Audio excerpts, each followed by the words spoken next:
Salut les amis, Et bonsoir à tous. c'est bleu derrière nous parce que la semaine de Ligue des Champions de la J1 vient de se terminer. On a retrouvé la plus belle des compétitions de club. Vous avez les résultats sous les yeux et puis on va passer rapidement sur 5 rencontres qui nous ont marqué cette semaine. On va peut-être... La Juve et Dortmund, on les a pas mis dans notre petite analyse, dans notre petit débrief, mais on en touchera quand même un mot parce que quel match. Quelle deuxième mi-temps surtout. Ouais, quel deuxième mi-temps surtout. Donc je vous propose qu'on commence tout de suite avec le premier des 5 matchs. C'est parti.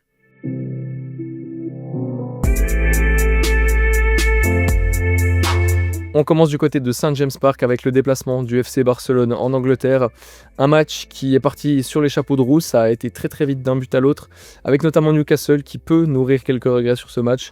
On a ici l'exemple d'une action ratée, surtout un très bel arrêt de Johan Garcia, la recrue dans les cages du FC Barcelone qui fait des très bons débuts, il faut le dire. Quand je parle de regrets, je dis notamment parce que si on regarde les XG de ce match, Newcastle en a eu plus, a créé plus d'occasions et je trouve aussi que surtout sur la première mi-temps, Newcastle a eu des vrais temps forts. C'est vraiment quelque chose auquel on aurait pu s'attendre, un peu une constante quand ces matchs se jouent du côté de St James Park. Liverpool en a beaucoup souffert et ça n'a pas été les seuls. Moi j'ai même souvenir en Ligue des Champions du Paris Saint-Germain qui avait vécu une soirée plus que compliquée là-bas. Donc voilà, on sait que les débuts de match sont cruciaux, mais par la suite le Barça a su se remettre dans le match et s'est remis à une individualité un petit peu inattendue. Pas celle qu'on attendait. Ouais. Pas celle qu'on attendait. Marcus Rashford sur un centre d'abord. Pied gauche. Pied gauche, ouais. De Jules Koundé. Pas vraiment le joueur qu'on attend pour mettre une tête. Pas forcément le joueur qu'on attend dans les plus gros matchs du côté du Barça. Non, la nouvelle recrue en prêt, Marcus. Les débuts étaient pas... J'ai pas été super convaincu des débuts. Ouais. Là, il a su faire oublier l'absence de Yamal le temps. Il vient claquer une vraie tête vraiment d'attaquant, vraiment petit filet là, qui met le Barça devant à l'heure de jeu, comme on peut le voir. Et puis ça, c'était avant, franchement, on va dire une grosse erreur quand même de Dan Burn. Ouais. Rashford, ce même Rashford qui venait de faire une tête, Dan Burn qui lui renvoie parfaitement dans les pieds. Rashford qui est comme ça à 20 mètres, 25 mètres tout seul. Il peut se décaler pied droit, et là je me dis, il s'est un peu excentré, il est dans une position ici entre... il y a beaucoup de trafic devant lui. Il n'y a plus vraiment de solution de passe, disons, mis à part peut-être décaler Rafinha, mais bon, Rafinha va pas être dans une vraie position de frappe. Mais lui, il se dit, je fais les choses tout seul ce soir. Hein. On est à peine 8 minutes après l'ouverture du score. Puis il la met pleine lucarne. Donc, et bien il en a pris, parce que là, c'est vraiment une frappe qui m'a rappelé les grandes années de Marcus Rashford, vraiment, qui rentre barre rentrante. Ouais. Doublé pour Rashford. Et puis, petit coup de chaud quand même à la fin. Petit coup de chaud, mais je voulais juste le dire parce que quand même, Newcastle était peut-être mieux rentré dans ce match, mais on l'a vu dans beaucoup de rencontres sur cette J1, l'expérience Ligue des Champions des grandes équipes, qui sait faire quand même la différence, même si du coup ils se sont fait peur à la fin. On aura d'autres exemples par la suite, mais c'est vrai que là, le Barça n'a pas été flamboyant, je trouve, ce soir. Pourtant, on a l'habitude de voir un Barça très spectaculaire depuis l'arrivée d'Hansi Flick l'année passée. Ce soir, c'était vraiment un Barça froid, je trouve assez réaliste, qui aurait pu se faire peur, surtout quand on a vu que les retours étaient faisables avec le Borussia Dortmund qui a encaissé 2 buts dans le temps additionnel. Super mouvement collectif, je sais pas ce que t'en penses, mais le nombre de jeux là en une touche, c'est assez remarquable. C'est un peu le seul du match en fait de Newcastle qui réussit à combiner dans les petits espaces. Là on a vu, c'était Botman je pense qui trouve cette passe verticale. Appuie directement sur Bruno Guimaraes qui s'appuie lui sur Voltemade qui est entré en cours de match. Et après les décalages sont faits. Murphy qui était lui aussi entré en cours de match peut être trouvé en profondeur, et puis au deuxième poteau Gordon a son mètre d'avance depuis le début sur Koundé. Il arrive à finir. D'autant qu'on joue sa vitesse. On joue la 90e et puis il y aura encore 7 minutes après pour le Barça qui se fera un peu peur. Mais globalement, je trouve le temps additionnel était bien maîtrisé quand même. Ouais. Il y a eu une frappe en fin de match de Donnelly, mais sinon dans l'ensemble, c'est quand même une victoire méritée. Une victoire vraiment à l'expérience. Ça pour le coup là. 2-1. Je pense que c'était évidemment avec la réception du Paris Saint-Germain en J2, peut-être le match le plus corsé sur la phase de Ligue du Barça. Alors ils se mettent déjà dans des bonnes dispositions pour aller chercher ce fameux top. C'est clair, 3 points à St James Park, pas tout le monde on se souvient, t'as parlé du PSG, c'est clairement ça qui a fait la différence, l'expérience ce soir, et puis ils ont aussi sont remis sur des individualités souvent comme ça dans les grands soirs de Ligue des Champions quand même. Et comment ne pas parler maintenant de cette plus grosse affiche de la J1, Bayern-Chelsea. Ça se tape peut-être avec Liverpool-Atlético, mais un très gros match. Le Bayern qui fait le travail comme très souvent quand même à l'Allianz Arena. Très dur d'aller prendre des points là-bas. La dernière fois, qu'on a vu ça, et c'était l'Inter, malheureusement pour les Munichois. Le Bayern qui arrivait dans une composition assez classique, malgré le fait que Stanisic doit sortir sur blessure. Le banc est quand même pas très fourni, ça nous a fait un peu peur sur la fin de match quand on voit Sacha Boey, Laimer replacé à gauche, on se dit... Et pourtant, quelle rentrée de Sacha Boey. Ouais, et quelle rentrée de Kim Min-jae aussi, à la place de Jonathan Tah, qui on va le voir a été mis encore une fois de plus en difficulté sur ce match. Oui, complètement. Mais c'est vrai que si tu parles de ce 11, le Bayern, on en a parlé dans notre vidéo des pronos qui est paru il y a quelques jours. Franchement, c'est très fort quand même. Et je pense que c'est une des meilleures équipes sur le début de saison. Harry Kane, quel début de saison. Face à ça, on a quand même les champions du monde. Avec Chelsea, Kalin, il a aussi, je trouve, franchement, une très grosse équipe. Oui, mais je suis un peu déçu d'Enzo... Enfin, pas déçu d'Enzo Maresca, mais je vois une équipe qui est venue quand même avec la peur, avec un milieu à 3. En général, c'était plutôt Palmer en 10. Et peut-être Neto jouait à gauche, mais du coup, il y avait Estevao qui a joué ces derniers temps, Gittens. Garnacho, enfin, ils ont des options sur les ailes quand même. Franchement, on sentait qu'ils venaient quand même en se disant, bon, on sait que ça va être compliqué, on met un milieu à 3 avec 3 vrais milieux de terrain, dont 2 vraiment défensifs, et Enzo Fernandez un peu plus haut. Ça n'a pas marché. Petit fait de jeu à ce moment-là, l'arbitre accorde un coup franc au Bayern à mon jeu à la 20e minute. Kimmich va lui tirer directement dessus, voilà. Pourquoi pas. C'est l'arbitre qui lit un peu mal la situation là quand même. Oui, complètement, parce qu'il y a Luis Diaz qui est tout seul au coin des 16 mètres. Kimmich voulait le chercher. Kimmich joue très souvent ce genre de coup franc. Plein axe, il les décale souvent comme ça. L'arbitre rend la balle au Bayern. Et du coup, Kimmich, qu'est-ce qu'il fait ? Il cherche de l'autre côté, là où il n'y a pas l'arbitre, du coup. Et ça aussi, ça se fait souvent au Bayern. Une vase comme ça. Aller chercher Michael Olise. Oui. Là, un contre un face à Joao Pedro. C'est tellement mal défendu. Regarde. Là.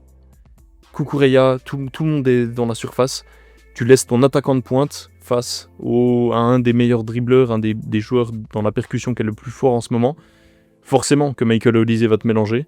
Et c'est ce qui se passe. Il se passe qu'il arrive à centrer parfaitement dans ce mini espace ici, entre le gardien et puis la défense des Blues.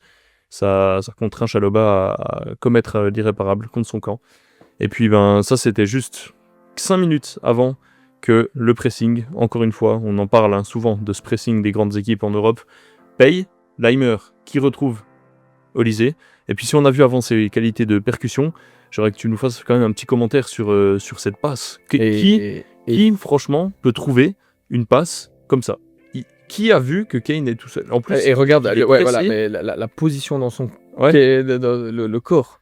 Il est littéralement en train de sauter, pressé par Cucurella. Mais Olise sur ce match-là, quel délice. Tu as parlé de sa qualité de dribble, mais sa qualité de passe. Souvent, il trouve des passes que personne ne trouve. Elles sont tellement venimeuses et parfois complètement à l'arrêt. Il te la sort comme ça dans la profondeur. Il en a donné une à Laimer, une à Kane. Et cette fois, c'est pour Harry Kane qui fait parler là toute l'expérience. Et tout son jeu de protection de ballon, qui est un des meilleurs. On le dira jamais assez, mais en tant que numéro 9 pur et dur, Harry Kane, c'est quand même ce qui se fait de mieux, je pense. Et là, Caicedo fait une erreur un peu quand même on t'a parlé de l'expérience avant Ligue des Champions. Là pour moi clairement il en manque parce que il est évident que Harry Kane ne va pas laisser l'aubaine. Et c'est pas ça, c'est sûr. De ce penalty et va pas se faire prier. Comme d'habitude, tranquillement, petit filet. On voit en haut à gauche de l'écran d'ailleurs que Laimer et Olise ont pour discuter un petit peu tactique tellement ils sont confiants en leur buteur maison. Donc voilà, ça fait 2-0 et dans l'enchaînement, malheureusement, ce qui avait fait un peu tâche dans le quart de finale contre l'Inter, prendre un but, après en avoir marqué. C'est vraiment, on est sur FIFA les gars avec le Bayern de fois. Mais en fait, le Bayern presse tellement haut que ils ont récupéré un nombre honnêtement assez impressionnant de ballons. Le dernier tiers. Mais on est quasi sur l'engagement là. Mais là, on voit, il me semble que c'est Olise et Kimmich. On voit que Upamecano est 3, 4, 5, 30 mètres du but adverse. 6, 7. 7 joueurs munichois, ça veut dire qu'il en reste que 3. Sur l'action d'ailleurs, si tu te rappelles bien, on dit on va marquer le 3e. On pense au début parce que exactement. Et Caicedo arrive à se défaire à la fois de Olise et de Kimmich. Il casse la ligne de pression. Et là, il faut juste montrer quand même quelque chose. On sait qu'il n'y a plus que 3 joueurs du Bayern qui sont dans la moitié. C'est simple, c'est Laimer, Stanisic et Tah ici qui préfèrent, au lieu de commettre un repli de réaliser un repli défensif qui aiderait pas mal, parce que là franchement l'espace entre Stanisic et Laimer il est énorme. Ça part 4 contre, à 3 contre 2. Ouais, c'est ça. Et là, Jonathan Tah qui préfère faire faute, il prendra jaune en plus. Donc le Bayern encaisse sur cette action et en plus il prend jaune. Parce que... Bon, à noter quand même le super relais entre Palmer et Gusto sur le but. C'est complètement. Et puis la finition qui vient vraiment pleine lucarne de Cole Palmer. Le Bayern ensuite, on se remet assez bien dedans. Ça aurait été qu'un pétard mouillé pour utiliser tes termes. Oui, exactement. Mais moi, on a loué Olysée avant sur les premières actions ici qui trouve des angles de passe incroyables. Sur le premier but, qui mélange complètement João Pedro. Faut quand même le dire, ici, c'est lui qui perd la balle à l'origine, qui coûte le but au Bayern. Et plus tard dans le match, il rate un penalty, littéralement. Il est même plus proche que le point de penalty. Il y a, je pense que là, Robert Sanchez, il est à la hauteur de son poteau à peu près. Mais il y a tout le but. Pour avoir revu l'action, il fait un super arrêt. Il me fait penser un peu d'ailleurs à l'arrêt qu'il fait en finale de Coupe du Monde des clubs. Ouais. Robert Sanchez, c'est pas le meilleur gardien, mais il sort des sacrées parades de temps en temps. Et tout ça en plus, c'est juste style 2 minutes après le gros raté d'Harry Kane aussi. Exactement, qui n'est pas dans le résumé malheureusement, mais voilà. Sauf que Harry Kane va se rattraper. Je disais dans mes prédictions juste que Olysée devait passer un step cette saison. Ça, si tu veux prétendre à un jour un ballon d'or, un jour gagner la Ligue des Champions, ça, en finale d'une Ligue des Champions par exemple, ça doit être but. Pour gagner un ballon d'or, chaque action comme celle-ci, ça doit être but. Donc voilà, peut-être un axe de progression que Olysée... Elle me rappelle une action en finale de Ligue des Champions 2020 un peu. Oui, c'était un autre Français à l'époque qui avait raté complètement. Mais bon, Kane qui va pas se faire prier sur cette erreur. Erreur, ça se paye cash en Ligue des Champions. Ah mais d'ailleurs, on dit erreur, mais quel pressing encore une fois de Luis Diaz et de Gnabry. Oui, complètement. Qui va littéralement offrir une passe décisive à Kane. Et cette fois... le plat du pied, il va pas se faire prier. Il le met vraiment ras du poteau. Exceptionnel la finition. On est à l'heure de jeu, le Bayern mène 3-1 et ça bougera plus. Ça bougera plus jusqu'à la fin du match. Et puis le Bayern du coup qui entame parfaitement contre son adversaire du chapeau 1 à domicile, qui prend directement 3 points et avec la manière quand même. Cette équipe de Chelsea qui, mis à part son but, n'a pas eu beaucoup d'autres occasions dans le match. Donc le Bayern qui fait le boulot. Avec quand même à noter un Pavlovic de retour dans le 11 pour un gros match de Ligue des Champions. Ça faisait longtemps que c'était pas arrivé. Donc voilà, il y a les beaux jours en Bavière. Et puis c'est aussi le cas du Real et de Liverpool et du Barça. Et à commencer par nos amis parisiens qui jouaient mercredi soir contre l'Atalanta. On a parlé avant du pressing, à l'instant d'ailleurs, de Luis Diaz, etc. On a parlé du pressing de Laimer. Et ce pressing, faut se dire que c'est Marquinhos qui sort ici à peut-être 40 mètres de sa ligne défensive pour aller chasser un joueur bergamasque. Il va récupérer la balle, Barcola qui va se retrouver en position de frappe, mais il va plutôt décaler Fabian Ruiz, qui finalement va mettre un petit ballon très très intelligent, et Marquinhos qui avait continué sa course après son pressing, qui marque dans le but vide, 1-0 après seulement 2 minutes. On va dire que le PSG s'est quand même rendu la tâche facile dans ce match. Et puis ils s'en sont pas arrêtés là, et il y a un homme notamment qui était vraiment en jambes, Kvara ici, il reçoit la balle, il doit être à 45 mètres je pense, 40 mètres des buts des Italiens, et c'est juste la magie après qu'il parle, un talent individuel que Paris a aussi dans son effectif. Ils sont très forts collectivement, mais individuellement, là ce que fait Kvara c'est quand même exceptionnel. Prise de balle, dos au jeu, à 40 mètres du but. Et le gars se dit, il revient de blessure. On pensait tous qu'il allait être blessé pour ce match. Il se dit, je vais y aller. Bon, à noter un petit peu quand même l'apathie, je trouve, de la défense bergamasque sur l'action. La preuve en est qu'il a quand même le temps de se remettre sur son pied droit. Alors qu'à la base, j'aurais plutôt pensé qu'ils allaient l'emmener sur le gauche. Mais encore une fois, il fusille littéralement le gardien. Elle part pleine lucarne. Donc 2-0, voilà, vraiment. Performance maîtrisée des Parisiens encore une fois. D'autant que ça va pas s'arrêter là. Parce que encore une fois, Marquinhos qui avait vraiment des envies offensives ce soir. Malheureusement, la balle n'est même pas proche de lui. Non, mais c'est vraiment une maladresse. Faute bête. C'est de la maladresse, il lui a marché. C'est Kosuno, il me semble, qui fait la faute. Ouais, c'est penalty. C'est penalty. Et par contre, et là, Barcola, il a abusé. Ouais, il n'y a pas d'autre mot. Une course d'élan inexistante. Un penalty mou. Cet homme-là, au premier plan, Vitinha, doit se dire mais pourquoi c'est pas moi qui le tire. Je pense que le prochain il l'aura parce que c'est vrai que attention, c'est quand même important je pense d'avoir son tireur attitré pour éviter les problèmes. On l'a vu à Dortmund avec Ben Sebaini et Guerras. Paris qui va pas s'arrêter là, deuxième mi-temps ça continue. Le show Nuno Mendes. Avec le show Nuno Mendes encore une fois de plus, j'ai envie de dire, parce que Nuno Mendes quand il est comme ça, là, sur le côté, en fait, autant qualité physique, qualité de vitesse, mais aussi qualité d'élimination et je dirais de lucidité dans le dernier tiers. Et de finition. En fond, exactement. Il a une C'est- super c'est- En fait, finition. c'est le latéral ultime, j'ai l'impression. Ouais. Et là, il fait tomber je ne sais quel défenseur de l'Atalanta Ouais. et directement frappe premier poteau. Un peu coupable, je pense, le gardien, parce que l'angle était vraiment fermé. Après, il frappe fort quand même, Ouais. Nuno. Et enfin, dans les arrêts de jeu, le Paris Saint-Germain va clore le show avec une passe en retrait malheureuse. Je Oui. pense que l'état Il d'esprit fallait- n'y était plus trop. Il fallait le sentir quand même ici. Ouais, Gonzalo Ramos, Gonzalo Ramos. quand il marque, c'est but. Hein. Ouais. Quand il rentre, c'est but, pardon. Ouais. En général, donc voilà, petite finition comme ça. Le Paris Saint-Germain tenant en titre qui s'impose 4-0. Un match facile, franchement. On avait parlé quand même de l'Atalanta. C'était une équipe très forte l'année passée encore sous Gasperini. Oui. Ils font le top 4, retournent en Ligue des Champions pour la seconde année consécutive, il me semble. On sait que c'est cette équipe qui est quand même souvent capable d'embêter les gros. Ouais. Ils avaient embêté le Real Madrid, notamment l'année passée, il me semble.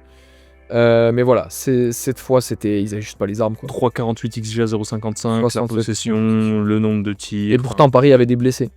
Oui, en plus, C'était- il jouait sans Désiré Doué, sans Ousmane Dembélé, on le sait. Et Joao Neves qui est sorti aussi. Et moi, ce qui me fait, franchement, ça me fait de la peine pour Gonzalo Ramos, mais Luis Enrique, je crois que vraiment. D'accord. Il doit y avoir un dossier parce que pourquoi Mayoulou devant Ouais, alors que t'as Gonzalo Ramos? finalement, ça s'est avéré être un choix relativement payant, parce que Paris a déroulé quand même si Mayoulou n'a pas été décisif, mais ouais, je me dis là, c'est un peu la seule possibilité. T'as deux attaquants blessés. Luis Enrique, tu lui donnes Kane, il le fait pas jouer. Hein. Ouais, c'est ça. Il veut pas de neuf. Le voie de neuf. Ouais, c'est Guardiola avec Bernardo Silva, faux neuf, etc. Ouais. Non, mais tout ça pour dire que voilà, Paris qui prend directement d'ailleurs la tête de cette phase de Ligue. 4 buts. Ah, il me semble que c'est Francfort qui l'a pris. Ah oui, peut-être que Son deuxième. ouais, c'est possible. Mais Anecdotique voilà, pour la il se première met- journée pour le moment, mais c'est vrai qu'en tout cas, ils démarrent très très fort, les champions d'Europe. Exactement. Et puis, dernier match de ce mercredi soir, il y avait Liverpool. Et quel match, parce Et que- encore une fois, non, alors, les Liverpool Atlético Madrid à Anfield ne déçoivent jamais. Ouais, c'est ça.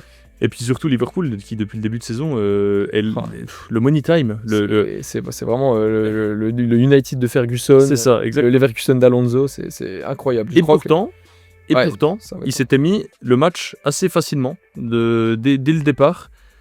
3e minute, coup franc de Salah. Bon, 3e minute. Salah, je veux bien que ce soit un super joueur. Par contre, s'il y a bien un truc qu'il sait pas faire, c'est tirer les coups francs. Je suis désolé, j'adore Salah, mais pour le coup, je comprends pas.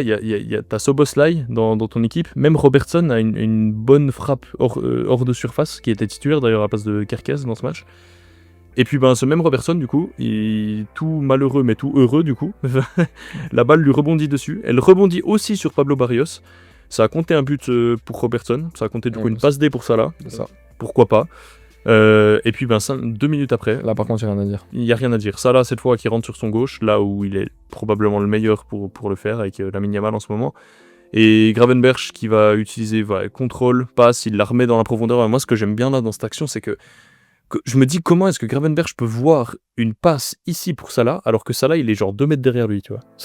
Franchement, c'est exceptionnel. Parce que Salah, il arrive comme ça à pleine vitesse, mais quand même. Le talent, hein. On avait vu Liverpool dans les petits espaces l'année passée lors de notre analyse. C'est très fort aussi. Et notamment grâce à la vision de jeu de Gravenberch ou de McAllister. Ouais, exactement. Et après, voilà, le talent de finisseur de Salah, Oui, qui se fait pas prier. 2-0 après 6 minutes de jeu, quand même. Ouais. Et là, on se dit, c'est bon, Liverpool, ils se sont mis à l'abri, ils sont à Anfield, tranquille. En plus, Isaac était titulaire. Ouais. Wirtz aussi, c'est pas eux qui ont brillé pour le coup. Non, effectivement. Mais voilà.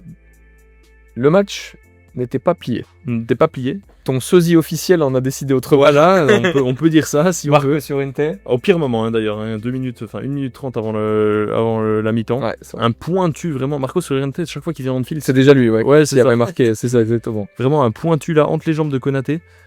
Qui vient se loger vraiment, il va aller mourir dans le petit filet là. J'ai vu d'ailleurs des gens crier un peu au scandale. Peut-être un hors-jeu de Griezmann qui bouche un peu la vue à Ederson. C'est vrai, comme ça peut... Mais bon, c'est malheureux. Ils se sont pas plaints, il me semble. Ils se sont pas plaints, mais j'ai vu ça sur les réseaux sociaux un peu que ça se plaignait. Le but a été accordé, l'Atlético revient 2-1, et puis ce même Llorente, il va pas se faire prier pour... Non, le deuxième. Ouais, frappe déviée comme ça par Konaté, elle revient pile sur Llorente. Qui d'ailleurs demandait le ballon. Qui demandait la balle, et là... Mais alors là, demi-volée limpide. Mais on a eu beaucoup de grosses frappes comme ça pendant cette... Bon, elle est déviée par McAllister, et elle va dans la lucarne comme ça. Et ça, c'était avant que Liverpool nous fasse 9 Le pressés. money time, c'est Zoboslai qui tire le corner, plus Ouais. Alexander-Arnold évidemment. On voit déjà Van Dijk là, hein, il a la bagarre avec le Normand dans la surface. Hein. Ouais. C'est la bagarre, vraiment, il essaie de se défaire du marquage. Et puis ben, sur l'image suivante, on voit qu'il a réussi à se défaire du marquage. Et il a pris l'espace, le petit mètre ici, le petit mètre entre le défenseur, son défenseur, qui lui permet de claquer cette tête, qui va vraiment, vraiment mourir dans le petit filet ici. Il offre la victoire à Liverpool. Dans un match, Et moi j'ouvre un débat sur Liverpool. Ouais. Est-ce que ça va durer toute la saison cette histoire? Est-ce que ce Impossible. sont des monstres de mentalité? Parce que là c'est des scènes madrilènes un peu si je peux dire qui nous proposent Ouais. ces dernières semaines. En vrai, moi je pense qu'il y a un aspect mental. Il lâche jamais, etc. Il veut le marquer jusqu'à la dernière minute. Oui. Il y a une part de réussite aussi, je pense. Et si ça dure toute la saison, ce serait exceptionnel. Moi, en vrai, je disais aussi ça de Leverkusen. Quand il marquait un 90e, je me disais ça durera pas toute la saison. Bah finalement, ça a duré toute la saison. À voir. Mais je te rejoins oui et non parce que moi je pense qu'ils ont, à l'inverse d'un Leverkusen par exemple, dont tu as parlé, les individualités. Oui. Typiquement Salah, typiquement Van Dijk. Enfin, Oui. C'est méga stars qui sont là depuis des années et qui, dans des moments clutch, peuvent toujours se montrer prépondérants. Ouais. Là, c'est tellement genre dans un cadre comme ça, Ligue des Champions, 2-2 temps additionnel, ton capitaine qui vient claquer la tête comme ça. Ouais. Je pense que d'un point de vue mentalité, ouais, Liverpool, il me semble que j'avais vu sur leurs 5-6 matchs, il y a 5 buts dans le temps additionnel. Ouais. C'est comme ça depuis la première journée de première. Dont la 90 plus 10. Ouais. À Nkunku, Newcastle, exactement. ouais, incroyable. Donc voilà, Liverpool qui gagne son premier match aussi. C'était important de le faire contre l'Atlético à domicile. Ça peut toujours être bourbier. On sait que Liverpool se cherche quand même en début de saison. Ils ont ajouté beaucoup de joueurs à leur effectif. C'est ça. Dans un collectif qui était très très bien huilé l'année passée. Ça prend du temps. Hein. Ouais. Mine de rien, là, tu prends le 11 contre l'Atlético, t'as Isaac, t'as Wirtz, t'as Kerkez qui rentre du coup, mais qui est titulaire au début de la saison plutôt. T'as Frimpong. Ça fait 4 joueurs sur les 11. Ajouter un collectif, c'est dur de... Critiquer Isaac devant, on va voir comment ça va s'organiser. C'est dur de prendre ses marques directement, mais voilà, ils gagnent par un but d'écart. Les 3 points, ils retiendront que ça. Et il y a une autre équipe, les Madrilènes, les Blancs, qui ont gagné par un but d'écart. Pourtant, ça avait mal commencé contre Marseille, qui est peut-être une équipe qui a mieux pressé du coup que le Real dans ce match, même si le Real, au début, a bien pressé quand même. J'allais dire, mal commencé, oui et non. Honnêtement, les 20 premières minutes du Real, avant cette action, c'est les 20 meilleures minutes du Real que j'ai vues depuis très longtemps. Ouais. Parce que là, on en parle de ce Bernabeu qui fait peur, tout ça. Vraiment, Marseille avait les genoux qui claquent, il n'y a pas d'autres mots à dire. Et le Real avait un pressing bien orchestré, je trouve, mené par Kylian Mbappé. C'est tout ce qu'on leur reprochait l'année dernière. Enfin, un des points principaux qui leur était reproché. Il le faisait bien, mais malheureusement, et ça, le Barça le sait mieux que quiconque, j'ai envie de dire, quand tu presses, tu t'exposes à des contres. Et Marseille, autant que défensivement, j'ai trouvé que c'était un petit peu fébrile sur le début, autant qu'offensivement, ils ont des armes de premier plan. Et moi, je pense évidemment à Mason Greenwood.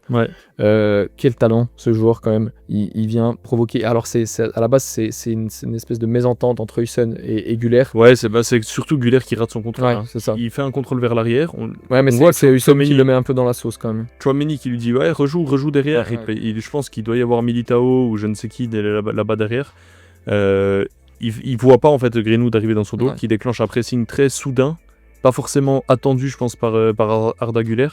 Et du coup, après, c'est clair que Greenwood il joue bien le coup. Hein. Avec Timothy Weah qui le sent arriver dans le dos et lui donne pile au bon moment.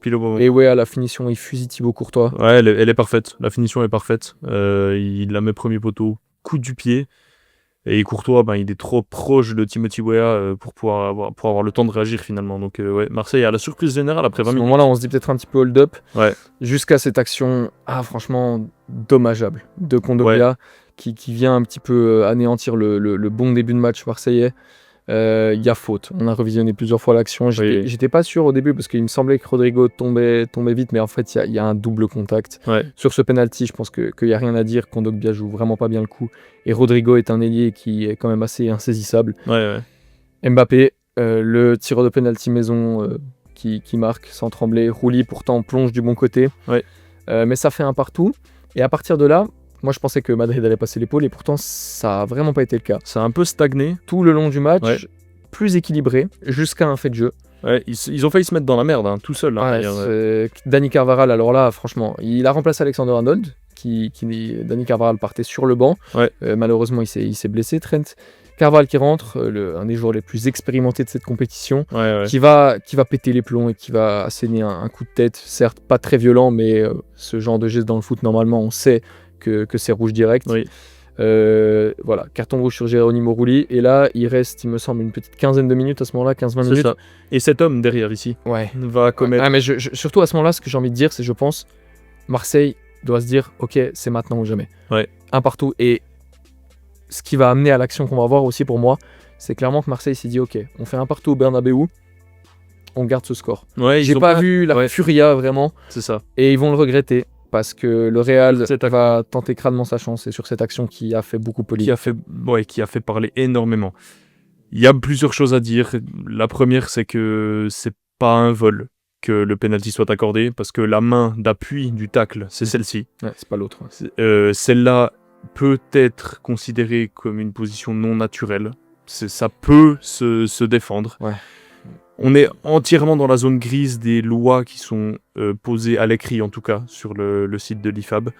Donc voilà. Le problème, c'est que les gens gueulent beaucoup parce que ce genre de penalty, t'as l'impression qu'au Bernabeu, ils sont toujours accordés, alors que de base, c'est des situations de 50-50. Mais ça, c'est des situations, et tant mieux d'ailleurs, que je voyais de moins en moins siffler. Ces mains qui finalement n'influent en rien sur le jeu. La main de Medina n'a pas modifié le cours de l'action. La preuve en est que aucun joueur madrilène ne réclame, même pas Vinicius, qui pourtant est quand même un gars connu du fait. Surtout que Medina, son tacle est propre. Jusqu'à ce que la balle rebondisse sur sa main, c'est lui qui prend la balle avec le pied. Pour moi, on parle de position pas naturelle. Pour moi, ça, c'est une position naturelle d'un être humain. Ouais, peut-être. Mais écoute, les règles sont les règles. Et puis la finalité, c'est que Mbappé, encore une fois, le tir côté gauche, Roulier est encore plus proche, à tel point qu'il va toucher, il me semble. Ça me fait vraiment penser des pénaltys sur Emiliano Martinez. Vraiment les mêmes. Et le Real qui se sort encore une fois. On a l'impression qu'on dit beaucoup ça en fin de débrief, les gars, quand même. Mais attention, parce que autant j'ai été vraiment assez surpris en bien de l'entame de match des Madrilènes. Exact. Autant le reste du match, je suis vraiment pas emballé. Marseille, de leur côté, il peut y avoir des regrets. Moi, je pense que les regrets, ils sont surtout après le carton rouge, parce qu'on voit à la fin, après le 2-1, ils ont un petit peu plus posé le pied sur ballon. Ils finissent d'ailleurs avec la possession, ce qui est assez dingue. Mais là, entre la 70e et la 80e, je pense que c'est là qu'ils auraient dû aller se porter vers l'attaque. Malheureusement, ils ne l'ont pas fait, mais voilà, c'est plein d'expérience pour ces jeunes joueurs. Il n'y en a pas beaucoup quand même qui ont joué dans les champions dans le 11 marseillais. C'est clair. Donc voilà, pour la suite, moi je pense que l'OM a quand même créé peut-être une bonne petite base aussi, un esprit revanchard. C'est ça. Pour la suite. Et du côté de Madrid, il va falloir quand même passer la deuxième, je pense. Ouais. Donc voilà, ça nous donne un peu ce classement qui est d'ailleurs anecdotique. Très plupart un petit mot juste sur ces deux équipes-là. 4-4, Dortmund et la Juve. Deux équipes, on sait, qui sont connues pour, surtout Dortmund en Allemagne, pour leur jeu un peu explosif, mais leur fébrilité défensive. On en a eu tout exactement le bon schéma. Et Dortmund aussi, qui est connu pour craquer un peu en fin de match. Voilà. Les supporters du BVB, force à vous, non, parce que 94e, 96e... C'est dur. Hein. Ouais, c'est très dur. Mais surtout, ce qui m'a impressionné dans ce match, c'est que je me suis fait en replay, mais seulement la deuxième mi-temps. Il y avait 0-0 à la mi-temps, les gars. 4-4 en deuxième mi-temps. Et si vous les avez pas vus, allez les voir de suite. Les buts sont exceptionnels. Petite mention à Yildiz, qui a mis un but incroyable et qui était tout simplement intouchable. Le jeune de 20 ans qui a l'air d'avoir un avenir brillant devant lui. Hein, à noter aussi, maintenant que je vois le classement, la bonne performance des clubs belges. Bruges et l'Union Saint-Gilloise. Alors, Bruges, cet après-midi contre Monaco, impressionnant. Ouais. Je ne sais pas si Monaco a complètement déjoué ou si Bruges continue d'être un club qui vraiment fait chier les gros.